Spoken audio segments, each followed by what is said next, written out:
অনেক বছর আগে এক ছোট শহরে থাকত এক গরিব মা ও তার একমাত্র ছেলে হামজা। হামজার বাবা মারা গিয়েছিল ছোটবেলাতেই। মা মানুষের বাসায় কাজ করে ছেলেকে বড় করছিলেন। হামজা ছিল মেধাবী, কিন্তু খুব গরিব। প্রতিদিন সকালে হামজার মা তাকে বলতেন, বাবা, কখনো নামাজ ছেড়ে দিও না, আর সব সময় আল্লাহর কাছে দোয়া করো। হামজা মায়ের কথা শুনত, কিন্তু মাঝে মাঝে তার মন খারাপ হতো। স্কুলে অনেক ছেলে তাকে গরিব বলে অপমান করত। একদিন এক ধনী ছাত্র তার জুতো লুকিয়ে দেয়। সবাই হাসাহাসি করে। হামজা চুপচাপ ছিল। সে শুধু বলেছিল, আল্লাহ সব দেখছেন। সেদিন রাতে সে খুব কাঁদল। সে সিজদায় গিয়ে বলল, হে আল্লাহ, আমি শুধু চাই আপনি আমাকে অপমান থেকে বাঁচান, আমাকে ধৈর্য দিন। দিন কেটে গেল। কিছুদিন পর স্কুলে বড় পরীক্ষার ঘোষণা হলো।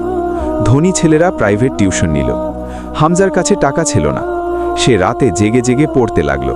প্রতিদিন নামাজের পর দোয়া করত। পরীক্ষার দিন এলো। ফলাফল প্রকাশের দিন পুরো স্কুল মাঠে ভিড়। সবার সামনে ঘোষণা করা হলো, প্রথম স্থান অধিকার করেছে হামজা। সবাই অবাক। যে ছেলেরা তাকে অপমান করত তারা লজ্জায় মাথা নিচু করে।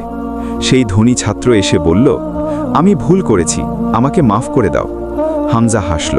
সে বলল, মাফ করলাম, কারণ আল্লাহ আমাকে শিখিয়েছেন ক্ষমা করতে। বছর কেটে গেল। হামজা বড় হয়ে একজন সফল মানুষ হলো, কিন্তু সে কখনো মায়ের কথা ভুলেনি। সে বলতো, মানুষ তোমাকে ছোট করতে পারে, কিন্তু আল্লাহ চাইলে তোমাকে সবার উপরে তুলে দেন।